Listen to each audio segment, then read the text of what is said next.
Hello everyone, welcome back to my channel Sadhna Movies Reaction. So guys, today I'm going to react on sixth part of Asuran movie. But if you came here for the first time, I'm Sadhna. I do reaction here on movie scenes. If you're interested in this kind of video, please do consider subscribing. Also follow me on Instagram, link will be in description box. But for now, let's start. Mm-hmm. Oh, everyone is wearing sleepers.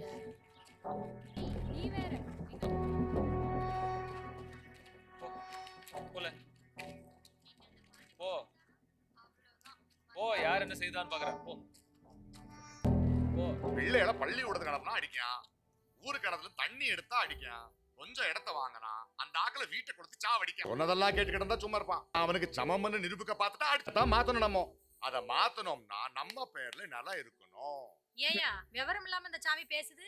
நம்ம இருக்க நிலைமைக்கு நம்ம எங்க இருந்து இந்த நிலத்தை வாங்க? நீங்க ஏமா நிலத்தை வாங்கணும்? கஷ்டப்பட்டு வேலை செஞ்சுட்டு இருக்கிறதுல பாதி நிலம் உங்க சொந்த நிலம் தான்.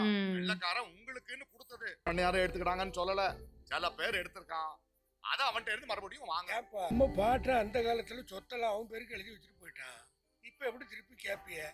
அப்படியே அவன் திருப்பி கொடுக்கறதா இருந்தாலும் வாங்குறதுக்கு நம்ம கிட்ட நீங்க சொல்லுங்க. சரிப்பா, அந்த இடம்லாம் நம்ம ஆளுகளுக்கு சொந்தமானது.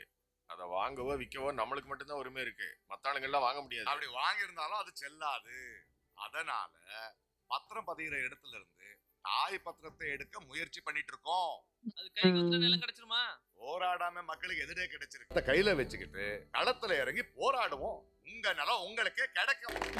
இப்படி கை தட்டினா போதாது, போராட்டத்துக்கு கூப்பிட்டா உங்க குடும்பத்தோட வந்து சேரணும். என்ன முதல் தடவையா நம்ம பயலுவ கிட்ட நம்பிக்கை வந்து கிளம்புற மாதிரி கடைசி வரைக்கும் அடங்கியே இருக்க வேண்டியது இல்லைன்னு அவங்களுக்கு தோண ஆரம்பிச்சிருக்கு. அந்த நம்பிக்கை தான் நாம நினைக்கிற மாற்றத்தை கொண்டு வர போற ஆயுதம். அடுத்த கூட்டம் இதை விட எழுச்சியா இருக்கும் பாருங்க. மக்களுக்கு நியாயம் கிடைச்சா போதும். பள்ளியோட பஞ்சாயத்து பக்கம் போ. பேச்சு முத்தே, நானா போன தடவை ஒட்ட போகும்போது பிடிச்சி அடிச்சுட்டானுங்க. அடிச்சானுங்களா? ஆமா. சரி இப்ப போய் ஒட்டுவோம். எவன் அடிக்கான்னு தான் பாப்போமே.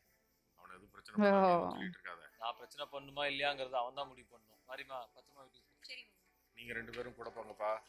எவன் வந்து வம்பு கொடுத்தாலும் பதிலுக்கு எதுவும் பேசக்கூடாது. எஸ்ஐ பெர்மிஷன் கொடுத்துட்டாரு. சர்க்கிள் இன்ஸ்பெக்டர் தான் ஒன்றும் சொல்ல மாட்டாங்க. அவன் என்ன சொல்றது, நம்ம பாத்துக்கலாம். யார் வேற வச்சது தெரியலையா? ஓ, வரையும் அவனுக்குள்ளே பேசிக்கிட்டு இருந்தவனுங்க கடத்தருக்கு வந்து தட்டி வைக்கிறானுங்கன்னா அந்த சிவசாமி கூட சேர்ந்துருக்கிற தைரியம் தான். பஞ்சமி நல மீட்பு விழிப்புணர்வு கூட்டம் நடத்த போறாங்களாம். பம்புஷன் கொஞ்சம் வந்தாங்க. என்ன சொன்னீங்க? சும்மா வாங்கி வச்சிருக்கேன். நீங்க என்ன சொல்றீங்களோ அதை செய்யுங்க. கூட்டம் தொடங்குறதுக்கு முன்னாடி அந்த வக்கீல ரயில்வே ஸ்டேஷன்ல வச்சு கைது பண்ணிருக்கேன். ஓ, வக்கீலேவ ரயில்வே ஸ்டேஷன்ல வச்சு போலீஸ் கைது பண்ணிட்டு நம்ம கூப்பிட்டு எல்லாரும் வந்துட்டாங்க. இவ்வளவு கூட்டம் சேர்ந்துட்டு அவர் வரலன்னா என்ன? நீ போய் பேசு. நான் என்னத்த பேச? நீ எங்ககிட்ட என்ன பேசுவியோ அதையே போய் பேசு. தகவல் கொடுத்த உடனே திருநெல்வேலி ஜில்லா உட்பட எல்லா ஊர்ல இருந்து வந்திருக்கிறவங்க எல்லாரையும் வரவேற்கிறோம். பெரியவன் தான் எத்தனை நாளா போராட்டம் அது இதுன்னு சுத்திக்கிட்டு இருந்தான். இப்ப சின்னவனையும் இழுத்துட்டு போயிட்டான். இதெல்லாம் எங்க போய் முடிய போதோ தெரியல. போறன்னா என்ன தப்புங்க? பெரிய மனுஷத்தனமா கேள்வி எல்லாம் கேட்டுக்கிட்டு போய் படிக்க வேண்டியதானே? போய் படி போ. 10,619 ஏக்கர்ல கூட்டத்தோட கூட்டமா நம்ம ஆளுங்களை கலந்துகிட்டு இருந்தா கலக்கலாம்.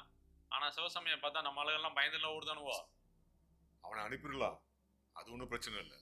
அப்போ கூட்டத்துக்குள்ள நம்ம ஆளுகள் நான் இறக்குறேன். அன்னைக்கே சொன்னோம்ல, சரியான நேரம் வரும்போது முடிச்சிருன்னு. ஓ, நாம மீட்டே ஆகணும். தமிழ்ல இருக்கு. இங்க என்ன கூட்டம் போட்டு இருக்கீங்க? பஞ்சமண்டல மீட்புக்காக விழிப்புணர்வு கூட்டம் நடத்துவோம் சார். போலீஸ் கிட்ட அனுமதி வாங்காம எப்படி பொதுக்கூட்டம் நடத்துவீங்க? ஸ்டேஷன்ல பெர்மிஷன் கேட்டிருந்தோம், நடத்திக்கிட்ட சொன்னாங்க. விளக்கு வச்சு எவ்வளவு நேரம் ஆச்சு வெளியில உட்காந்து பேசிக்கிட்டு இருக்கீங்க?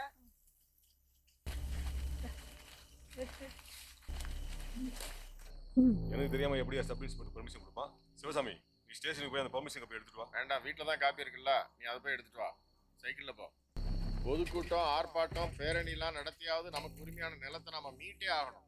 யார் தடுத்தாலும் பின்வாங்க கூடாது. அந்த சிவசாமி குடும்பத்துல ஒரு உயிர் கூட மிச்சம் கூடாது. குடும்பத்தோட ஓ, பண்ணது ரொம்ப தப்புனே. தனிப்பட்ட பிரச்சனையை ஏன் ஊர் பிரச்சனையை மாத்தீங்க?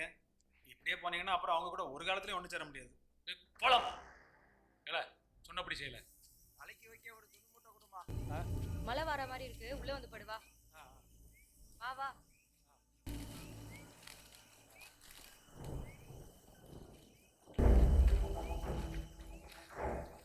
ஓ,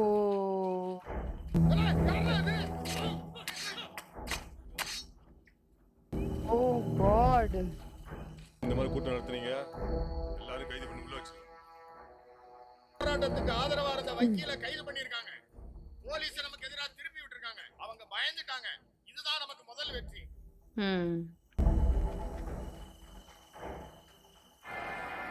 Will he able to burn the house?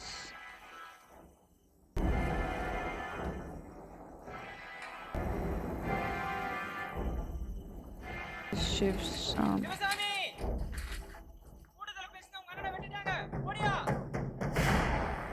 Oh shit, he was about to come home.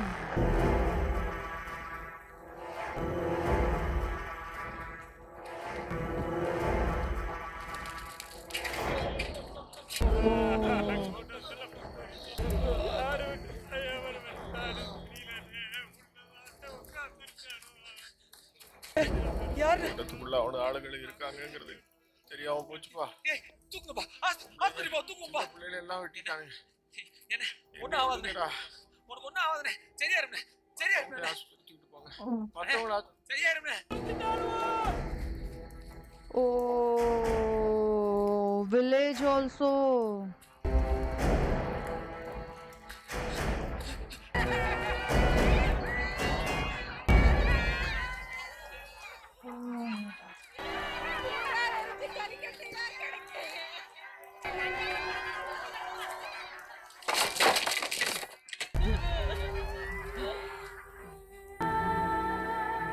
Oh my god.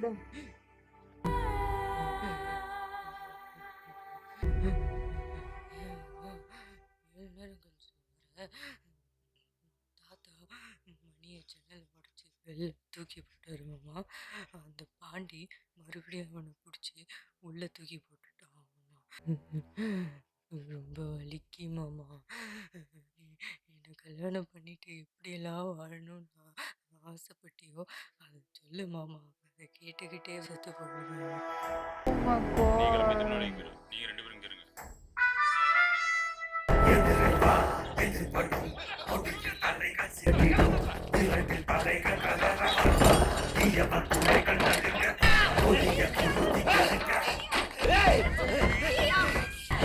பொம்பளை குழந்தைங்களா உள்ள போய் சாத்திங்க. யாரும் சோறு திட்டு அதனால சொல்றேன். உள்ள போயிருங்க. இல்ல உங்களுக்கு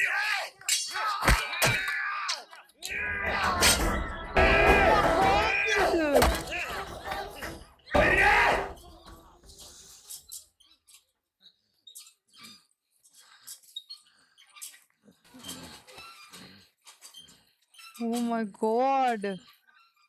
நீ உள்ள போ. நான் பாத்துக்கிறேன். இல்ல சிவசாமி Oh my நான் என் god. குடும்பத்தை கொளுத்துனவங்களுக்காக வந்திருக்கேன். ஆனா அவங்களை காப்பாற்றணும்னு யாராவது வந்தா உங்களையும் வெட்டுவேன். Oh god.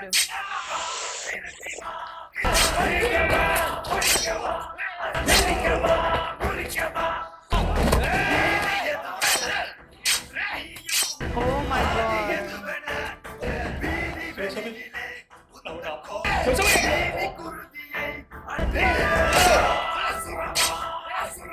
Oh my god. Oh.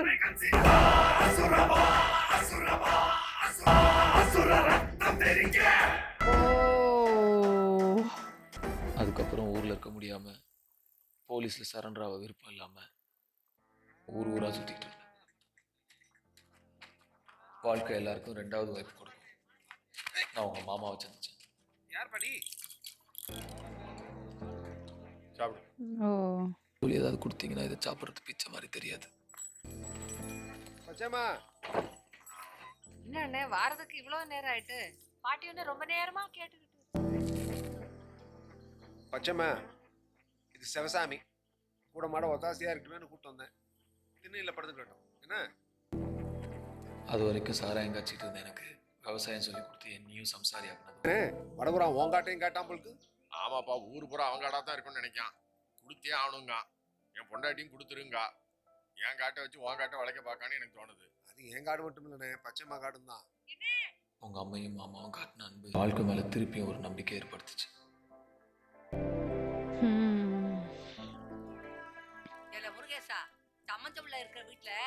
வரையும் கொண்டாந்து இருக்க வச்சிருக்கியே, நாளைக்கு அவளை யாருல கட்டுவா? சும்மா கிடக்க மாட்டியா நீ? எடு பாரியல, சும்மா கிடையாமல, சும்மா கடை. காலகாலத்துல உனக்கு ஒரு கல்யாணம் ஆக வேண்டாம் மாட்டியே? அவன் எத்தனை நாளைக்கு தான் கொண்டு போக கட்டிக்கிட்டாலுமா? நீ சொல்கிறதுல என்ன தப்பு இருக்குது? ஆமாம், இப்படி வேத்தாள் வந்து வீட்டோட தங்கி இருந்தால் யாரும் கட்டிக்கிட்டவா செய்வாங்க. அதனால் நீங்கள் யாரும் சங்கடப்பட வேணாம். நான் போயிடுறேன். நீ போயிட்டா ஊர் வாயை அடைச்சிட முடியுமா? நான் வேற என்னத்தை செய்ய? அப்போ நீ தான் கட்டிக்கிடணும். Oh, yeah, like, yes, we இவ்வளோ நாள் நான் know. உங்ககிட்ட சொல்லாமல் இருந்தது. நான் உங்களை I ஏமாத்த was not thinking this easy. என்னை என்னைக்குனாலும் போலீஸ் பிடிக்கும். எனக்கு ஒத்தாசை பண்ண போய் உங்கள் தங்கச்சி வாழ்க்கை கெட்டு போக வேணாம். நான் இப்போவே போயிடுறேன். ஒரு நிமிஷம் அண்ணே, பெத்தவங்களுக்காகவும் உட பிறந்தவங்களுக்காகவும் ஒருத்தர் இதை பண்ணுதான்னா கட்டினவளுக்காகவும் பிள்ளைகளுக்காகவும் அவன் என்னன்னாலும் True. யாரு, எங்க இருந்து வார, என்ன பண்ணுன, இத பத்தி எல்லாம் எனக்கு கவலையே இல்லை. என் பிள்ளைகளுக்கு அப்பாவா ஒன்ன மாதிரி ஒருத்தன் தான் இருக்கணும்னு நான் முடிவு பண்ணிட்டேன். Oh. உன் பிள்ளைகளுக்கு அம்மாவா நான் தான் இருக்கணும்னு நீ முடிவு பண்ணது வரைக்கும் நான் காத்துக்கிட்டு இருப்பேன். என்ன சரண்டரா? எஸ் யூ என்னைய எத்தனை கொலை பண்ணியிருக்க? அது கிரிமினல் ரையாட் யூ ஃபேமிலியை டார்கெட் பண்ணி அட்டாக் பண்ணிருக்காங்க. whatever he did was self defense. மனசாட்சிக்கு அது ஊர் கலவரங்கிறதாலையும் அந்த கொலைகள் நான் திட்டமிட்டு பண்ணலங்கிறதாலையும் குறைந்தபட்சம் தண்டனை தான் கொடுத்துச்சு. 15 days judicial custody. Oh. 7/6/1962 next hearing. தண்டனை காலத்தை முடிச்சுட்டு வந்துட்டேன். Nice. சின்ன பிள்ளையில பயமா இருக்கும்போது நான் இங்க தான் வந்து உட்காந்துருப்பேன். எங்க அம்மா கூட இருக்கிற மாதிரியே இருக்கும். இனிமே இங்க வர வேண்டிய அவசியம் இருக்காது. நீங்கள் 3 பேரும் பிறந்ததுக்கு அப்புறம் எனக்கு ஏற்பட்ட இழப்பை மறந்து நானும் ஒரு சாதாரண வாழ்க்கையை வாழ ஆரம்பித்தேன். உங்கள் அண்ணன் அவனுங்க கொன்ன அன்னைக்கு அந்த குடும்பத்தையே எனக்கு அழிக்கணும்னு தோணுச்சு. இன்னொரு தடவை என் குடும்பத்தை இழக்கிறதுக்கு நான் தயாராக இல்லை. அதனால தான் பொறுமையாக இருந்தேன். அது வரைக்கும் அப்பாவை குடிகாரனா ஒன்றுத்துக்கும் உதவாதவனா நினச்சிட்டு இருந்தேன். அவன் யாருன்றதை புரிஞ்சுக்க ஆரம்பிச்சான்.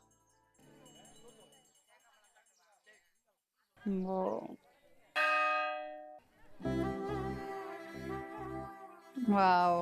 லட்சுமி, அப்பா.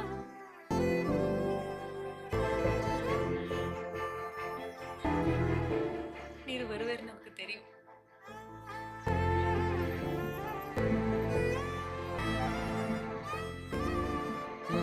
Now he will respect his father better. உனக்கு இந்த கோவம் தைரியம் எல்லாம் எங்க இருந்து வந்ததுன்னு நினைச்சிட்டு Very nice.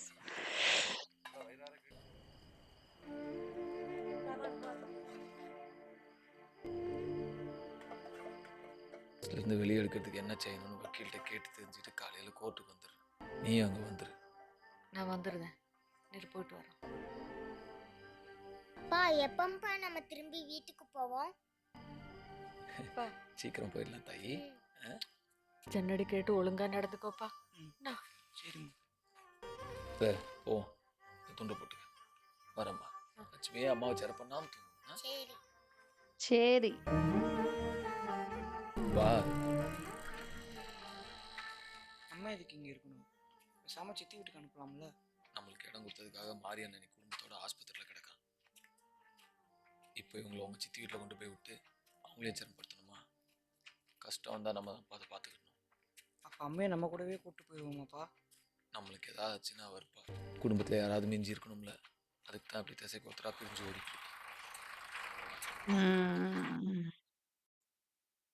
Okay, so guys, जैसे कि हमने ये सीन भी देख लिया है असुरन मूवी का. This is the most violent scene of this movie, I think, so far, because the interval block was also so good, like so. But to say वो थोड़ा ऐसा amp up ऐसा वाला सीन था, right? But ये वाला scene जो उन्होंने अभी दिखाया, which was the revenge scene of his family, was the most brutal scene of this movie, and the kind of Asuran came out of him, who, like, for that revenge, whatever they did to his family was for real, and that was so scary at the same time, so satisfying to see the revenge, because like they also burned the entire family, and he was about to marry that girl, and she was burned, like, oh my god, she's like totally very black, and like it was so scary to see that scene. Yeah, it was so bad to see, and at the same time when he took the revenge was the best revenge. I just love that scene a lot, and that's how like he became the lonely one, and he was not having anyone with him to live, and that's how like Pachyama's brother gave him this life and made his life and give his life a purpose, and that is what he's surviving, that is what he's doing right now.